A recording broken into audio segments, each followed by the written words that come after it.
قریب 1 میلیون تاجیک که در روسیه زندگی میکنند به عنوان مهاجر و کار میکنند. این آیا مشکلاتی را برای جامعه تاجیکستان به وجود آورده و احیانا نفوذ روسیه رو تداوم میبخشه در تاجیکستان؟ 1 میلیون نفر مهاجران مهنتی ما در روسیه کار و زندگی فعالیت میکنند. بله همینطور است. دیگر به منطقه به کجا روند؟ دیگه میگه با منطقه با کجا بروند؟ با دانگرا بروند، با کجا بروند؟ مهاجرت مهنتی این کاتگوری، این پروسس گلوبالی است. من گفتم رقم‌های پارسال پیش 241 میلیون انسان در جهان در حرکت است. بار یگان دولت نیست. ما میخوایم در دولت کار کنیم. چی؟ رحمان گناهگو، عبیدالله گناهگو. نه؟ میگه در تمام دولت‌ها میگه 240 میلیون 250 میلیون مهاجر چرخ میزنه، یعنی مردمی کره دنیا، یعنی هجرت میکنه طرف و طرف برای زندگیشون. و در اینجا بیناموسی روی که میگرده میگه که چی؟ ما میریم در دولت کار کنیم. میگه در اینجا رحمانوف گناهگوره، عبیدالله گناهگوره. نه میگه با خودش جواب خود چمیتا. امام علی گناهگوره، تو عبیدالله باید جواب میگفتی، تو باید جنایتکاری، تو باید ترمه بشتی، اما آدمی نزدیکی رحمانوف که هستی تو زندان نشدی. اگر نه در جای امام علی دیگه کس می اومد و بیا تو حتما زندان میشه و باید بشه. تو همون بیناموسی، تو همون بشرف قانون ها را میبروردی و در مقابل مردم با شدت مبارزه می‌کردی، تو همون تو دیگه نشده، دیگه نمیشه. بشرف عبیدالله تو ایرا بدون. 1 میلیون نفر مهاجران مهنتی ما در روسیه کار و زندگی فعالیت میکنند. بله همینطور است. دیگر به منطقه به کجا روند؟ و با این کار هم کمک به اقتصادیات تاجیکستان است، هم به عائله های خودشان. بعد نمیگه که سه فایدهش که جیبی ما را پر میکنن، بانک های ما را پر کردن، خونه پدوالای ما در پدان قدی دلار های، ایورو های، تیلا های. یگان خواه با امید نشود که سبیلش میشه. آرامی جمعه ما را صلح و ثبات آرامی ما پاراگراف شده. شخصا امید شریف ما 2 نفر از روز اول این قدر جان کردیم، این قدر مهنت کردیم. نمیمونه ما هم 2 نفری ما امید شریف های روز اول بدیم این تاوتم اون نمیمونه. تو در جایی هستی که نمونی، تو در جایی هستی با خلاصگر تو زور شده، با خلاصگر او باید تو زور شده، تو نفس کشیدن ده تو ترس داری، میترسی که نشا کمی امام خیانت کنه. راضی هستی؟ دولتی با سون دارد. خوش تو قم خنده ایزا میکشه. شما از پیشوای معظم ملت راضیگی گیرید. البته از پیشوای معظم ملت شما هم باید راضی باشید. البته ما راضی هستی؟ البته ما راضی. این سراسیمه میشه میگه که شما از پیشوای معظم ملت راضیگی گیرید، یعنی دعای خیرتمندانه شب بگیرم یا نمیدونم چیکار کنم باید یا که برام عذر پرسم، بخشش پرسم. از پیشوای معظم ملت راضیگی گیرید. البته از پیشوای معظم ملت شما هم باید راضی باشید. البته ما راضی هستی؟ البته ما راضی. ما باید از سیاست پیشوای ملت راضی باشیم. راضی هستین میگه؟ البته میگه راضی. ما این جاهلای دیگه‌اش با این گپا میگن. چقدر شما از سیاست امام علی راضی میشین که شما ای وطن بیرون شدستین برای شکمتون، در حالی که شما باید در وطنتون کار کنید. از جناب علی راضی هستی؟ البته راضی. من نرخه کی بسته برای جناب علی همه یک جا بپیش برای جناب علی مردم ای طلب پرواز داره میگرده میگه که جناب علی بپیش. از جناب علی راضی هستی؟ البته راضی. ما راضیم ای جناب علی. شما ای ظالم راضیه؟ شما در ظلم کرده نمی. سلام هموطنان گرامی. پیش از همه خداوند قادر یکتای خوب و به همتا را شکرانه میگم برای تمام خوبی هاش و نعمت هاش. اما بعد تصمیم گرفتم امروز چند دقیقه در اطراف شهروندان تاجیکستان، چی در داخل چی در خارج، و مشکلاتشون صحبت کنم با شما. اولا ما داریم در خارج تاجیکستان شهروندایی که با سفرهای گوناگون یعنی بیرون شدگان از وطن که اونها را مهاجر میگن. بعضیش خیلی میدونن که به خاطر علم هجرت کرد، بعضیش به خاطر مبارزه هجرت کرد، بعضیش به خاطر کار هجرت کردگی است. یعنی هجرت ها یعنی مهاجرا ما گوناگون داریم، اما بیشتر زیادتر فقط در سر زبان ها و در پیش چشم همه ما شما یک مهاجرت، یک تعداد، یک گروه را فقط مهاجر میگن و مثال زیاد میارن. این هم باشه مهاجرای فدراسیای روسیه که تعدادشون به 2 میلیون میرسه.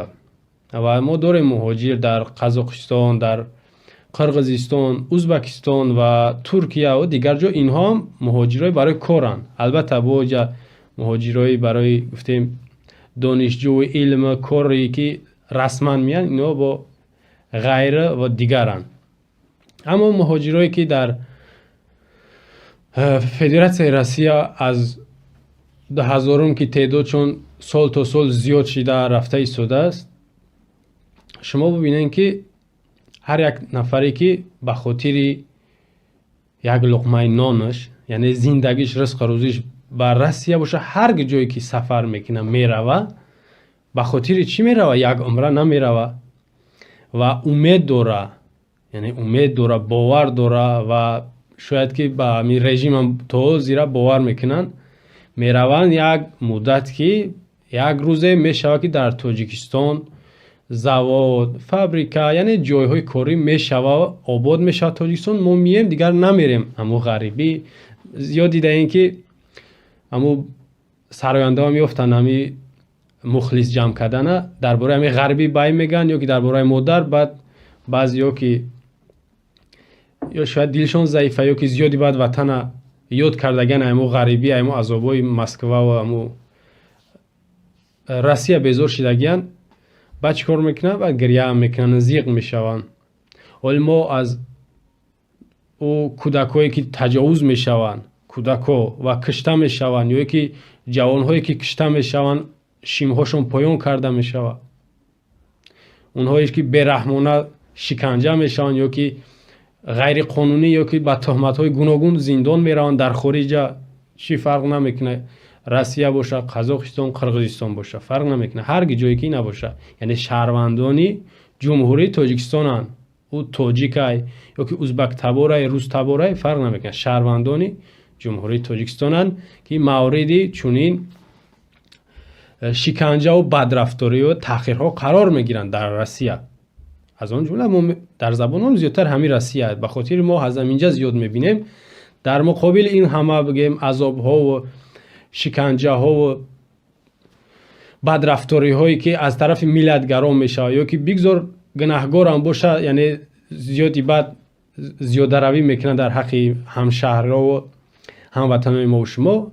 مسئولیت وظیفه حکومت جمهوری تاجیکستان که ما رژیمش میگیم، شما بعضی نمیدونم دموکراتی و دنیایی و پیشوای محبوب غمخورش حساب میکنین، بعضی شما وظیفه جانش همیه که اولین شده دفاع کنه، پشتیبانی و سر صدا بلند کنه که شهروندانی ما موافقی سرقانون. اگر نگاش کنیم ماده 16 است که شهروندانی جمهوری تاجیکستان در خارج کشورم زیر نظارت و حمایه دولت تاجیکستان قرار دارند. میدونین چی معنی داره این گپ؟ اینا سرقانونی جمهوری تاجیکستان میگه. این گپی من نیست، گپ یگان آدمی راهرو یا که یگان مخالف نیست که شما اینا گوش نکنین یا که اینا پروا نکنین. این گپی که از سرقانون میبره. سرقانون دا تمامی او گفتم ابلیس اومالی که پرزیدنت، وزیر جزیره، رئیس شهروند یهودی همه در نزد سرقانون برابرن. به هیچ کس افضلیت یا کمی یا یکی غیر قانونی اجازه داده نمیشه که قانون پایمال کنه.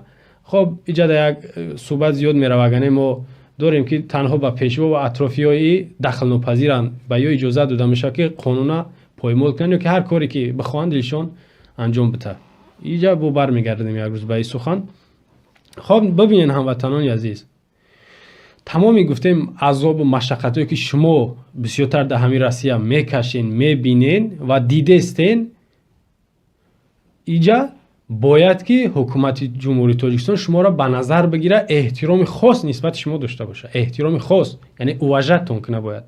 Ба хотире ки шумо ҳар сол аз 3 миллиард зиёд вориди Тоҷикистон мекунен. яъне роӣ мекунем ба Тоҷикистона. 65-70% ҳукумати Тоҷикистона шумо нигоҳ доред. яъне ҳами хай намебинем оли дар давоми сол чӣ гап мешава. вақте шумо пул роӣ накунед, ин ҳукумат аз байн мерава. инҳо шумо нигоҳ кунед ҳам қадар миллионҳо доллар роӣ мекунед, инҳо медонед чӣ кор мекунанд. ҳар комуш бахча гӯсфандҳои зиёд ферма кардаги харидаги, аспҳои зиёд харидаги, аспҳои қимат, фермаҳои гов доранд, боғҳо доранд. ин катаку чун беҳисоб, яъне хонаҳо дар дохили Тоҷикистон, дар хориҷ аз Тоҷикистон хонаҳои қимат харидаганд. ӯ мошинҳои қиматшон бо беҳисоб, баъзеш бо фахр карда дар ҳамин писарошон зиёдтар, писарои ҳамин вазирову ҷазирову авлоди ҳамин режими умумалӣ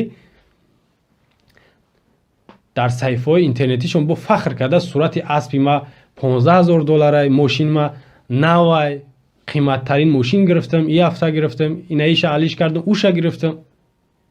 шумо бубинен ё кайфи сафо, айши ишрат мекунанд дар дохил, дар хориҷ. аз шумо бошен ба ҳамин қадар азобу ба ҳамин қадар камбудиҳо тоқат карда ҳаққи худтонро талаб карда наметонед. саломатии шумо дар ҷои аввал имра фаромӯш накунед. иҷада намешава бигӯй таваккал ба худо. иҷада ин гапа наген.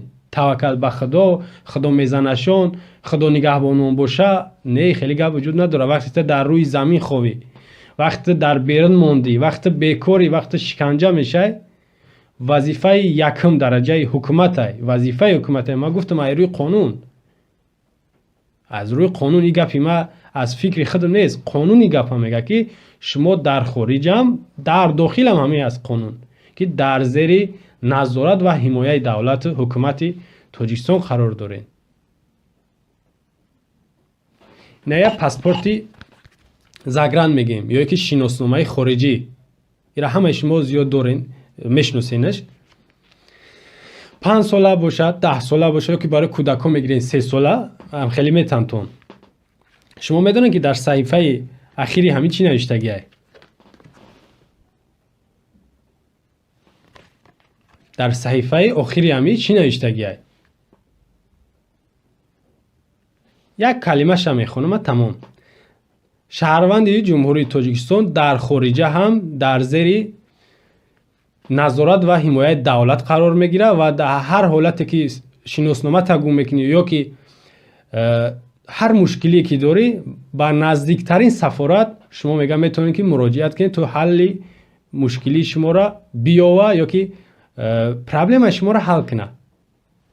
ира паспорт дар паштиш навиштаги, паспорт дар навиштаги, ман намегум ин гапа. шиносномаи хориҷӣ шумо доред. ӯ сафоратхонаи Тоҷикистон, ӯ мағозаи шиносномафурӯшӣ ё ки ӯ барга меган ё ки варақфурӯшӣ ё ки муҳрфурӯшӣ нест. ӯ мағоза уҷаро ба тиҷорат алиш кардагиян, табдил додагиян, уҷа мағоза нест. уҷа сафоратхона намояндагӣ аз шумо мекунад. яъне дифоъ аз шумо бояд бикунад. аммо шумо мерен 35-40 ҳазор урусӣ қати паспорт мехарен.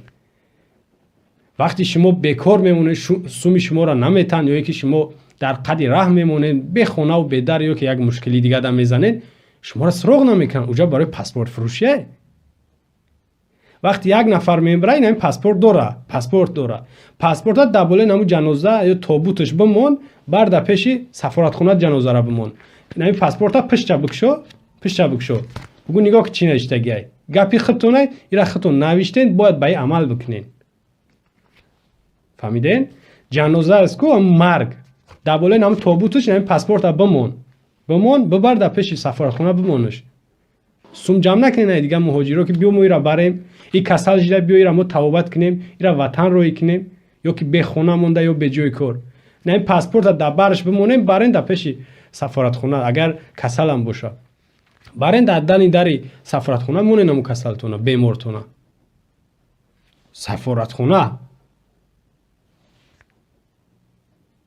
یعنی سلامتی شما مهمترین چیز برای هر یک تای شما باید باشه. سلامتی فرضه، میدونین مهمه.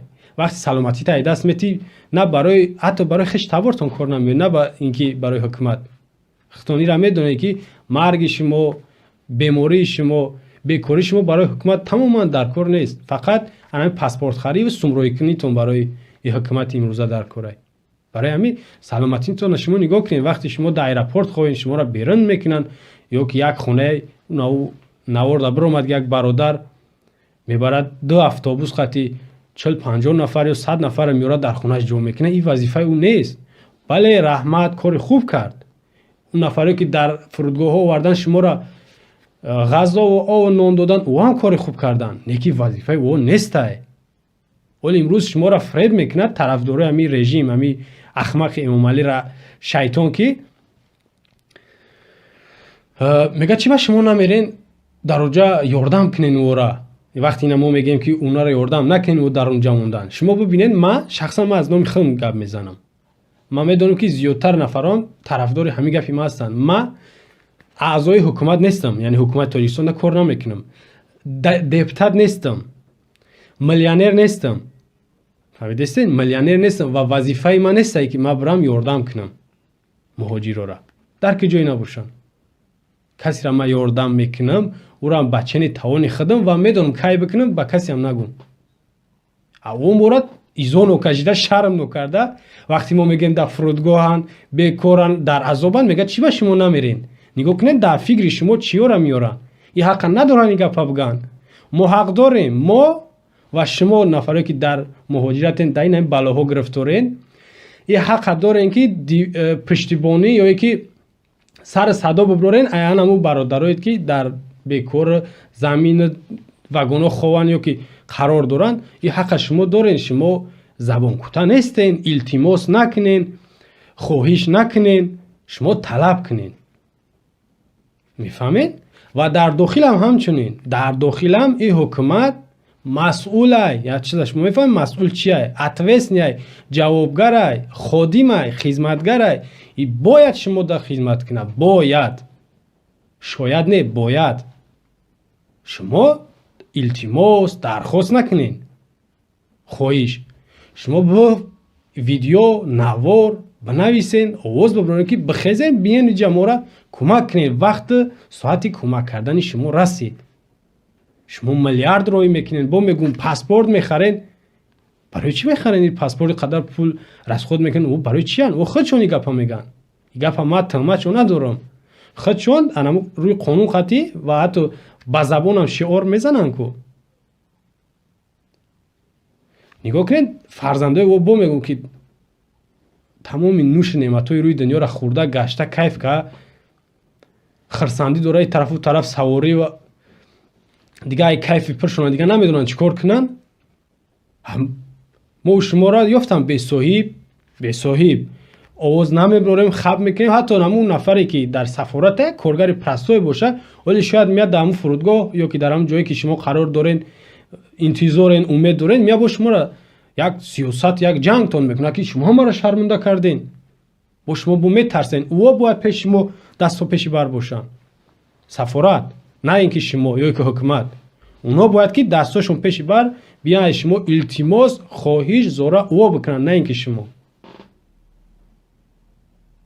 با میگم که اونها ای پشت شما با تمام آرزوهاشون رسیدگی ان حکومت با ای پشت نمی شما مهاجرا با تمام آرزوهاشون رسیدگی میدونین. تمام خوشبختی و تمام لذت‌های روی دنیا رو چشیدگی ان. با میگم که ای کیفی بسیار دیگه نمیدونن که گیرین بزنن، کنیکای چند هزار دلار بزنن.